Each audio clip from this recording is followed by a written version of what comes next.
So back to dry products, because most of you are probably going to be most interested in using the dry product just because of ease of use and being able to handle it.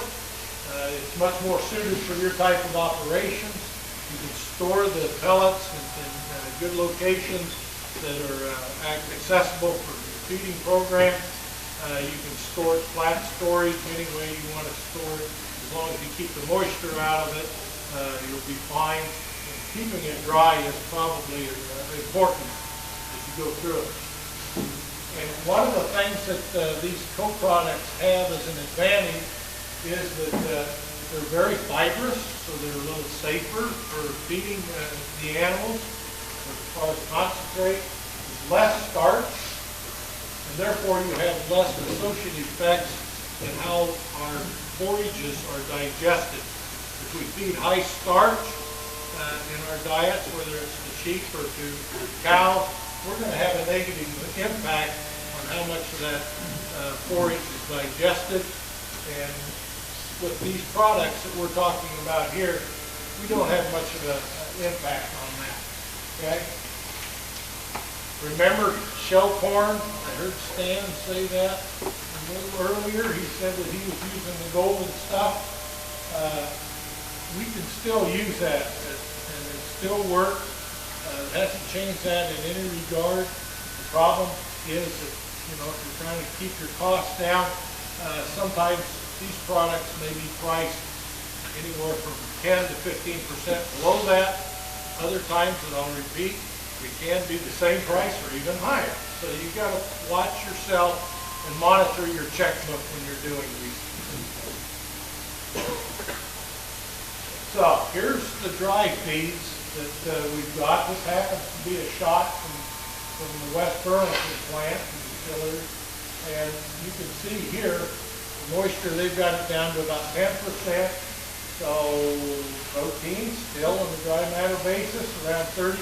And again, the energy of the distillers, dry distillers, tends to be at the level of corn, maybe a little higher. Okay? And the fat content again is 8 to 12%. Corn gluten pellets, and we have energy of that. We've got a few corn gluten pellets up here if you haven't seen them. And here's the distiller's grains that you can come up and look at later, as well as the soy hulls that I'll talk about in a second. But of course, the corn gluten pellets, many of you have used, I know, over the years. Again, low moisture, handle well. The pellets can break up some if it's handled roughly through other systems and so forth. So you got to watch your fines somewhat. But just also share, we had some corn samples that were sent in. We weren't focused on that, but they came back at about book value, pretty much. Pretty consistent with what we normally look at. But I wanted to throw out the corn stalk samples. They're about 5.5% protein, 60 megacalories of energy. Tend to be a little high, maybe. I don't know whether they got a good sample, but less than 50 on our ADF. That's a lot better than those last few samples of categories of there. Okay, so in summary, we had a late harvest, excess rainfall. You all agree that you got lower quality feed, or at least I think you do. Fiber levels are much higher than we've had in the past, and that's usually because we're 60 to 90 days later in our harvest. Our energy levels are definitely lower, but we typically have fairly decent protein levels yet. Okay? So if I was going to summarize some of this, how are we going to get through the system and set Dan up for this afternoon? We're going to have, let's say that co-products are an excellent substitute and a good supplement that you can use in your system. You know? Using the wet feed, of course, is probably a challenge for most people here, but if you're needing energy, and you can look at these different prices, co-products might be an excellent way to look at that and get it done. And it's just tough to use the wet feed. That's all there is to it. Okay, I've got an example sheet on rations that we'll pass out. Do you want us to pass them out or pick them up?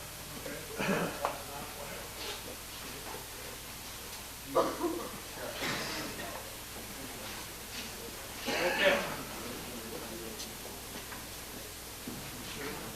Okay, what they're passing out is a handout that Dan Morris will put a lot of work into, and it basically allows you to compare different rations. Okay, and they're all broken out. Hi, Dan. I need to go on a diet. You didn't know what happened there. Daniel just took a little fall, and Dan, we got to get him in one piece. Dan was worried about people slipping on the ice, and now I see Dan fell on his ice. Did you hear that? Did I make it up? Arse, maybe. That's how you say it. You okay? Pretty close. Okay, what they're passing out is based on three things. One is it compares traditional diets, the corn co-product diet, and it also includes some with the corn stalks. Okay? Your hay may fit into that corn stalk level. Okay? So when you're looking at it, you look at different production stages and the number of kilo count that you have predicted in your flock. And then we look at gestation and lactation. So I did keep one for myself. I can borrow John's here. When you get that, it serves as an excellent guide for you to make sure that you're in the ballpark with some of these different stages of production that you're in. So the first page basically covers either a 175-pound ewe or a 200-pound ewe at the bottom. It covers early gestation to late gestation, singles. Page 2 goes through and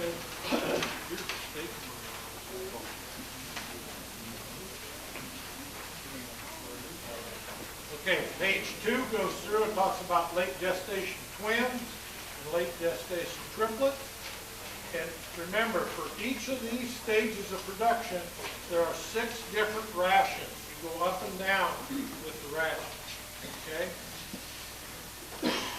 So, the first one you see on page 1, that's for mid-gestation, and it covers 175-pound ewe. And what you could do in that stage, you could get by, Dan's prediction is you could get by with a little over 3 pounds of hay.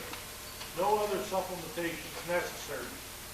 However, if you wanted to feed some corn stalks, go over and feed in number 4 ration, you can see you could feed 1.5 pounds of corn stalks and 1.5 pounds of dry corn gluten feed and achieve the same level of maintenance on those ewes. Okay? So that's how you read it. Excellent, excellent reference. You know, if you can, take it home, stick it in your file, because one of these years you're going to look at it and say, well, what would I feed and why? And you can go through and kind of predict that. So, anybody have any questions?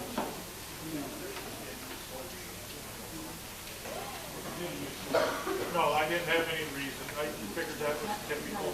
Because generally we use alfalfa hay, we don't need soybean. Don't need the protein. Okay? If you have alfalfa.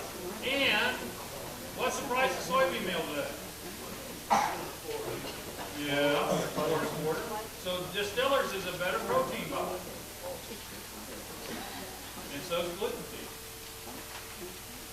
And that's why I didn't use it. I was trying to save it. I just didn't have that room to put that anymore.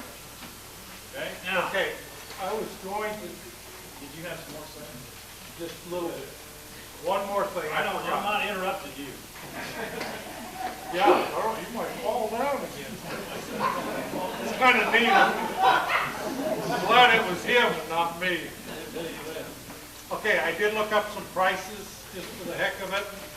And yesterday I went through the Missouri byproducts page, like I mentioned, and you could buy in southeast Iowa somewhere.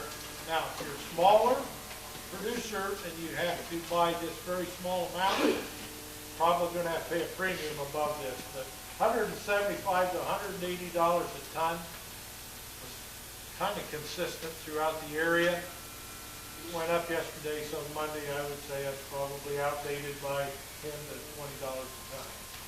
Corn gluten feed, 60 to 70 for wet. Distillers dried grains, 190 to 200. It's definitely over 200, I think, in most places now. Modified, remember that's 50% distillers, 50% moisture distillers, and that was in around $100, pretty much. In different locations, you've got to put that into consideration. How much does it cost to get it to your plate? Soy hull, it was 160 to 175.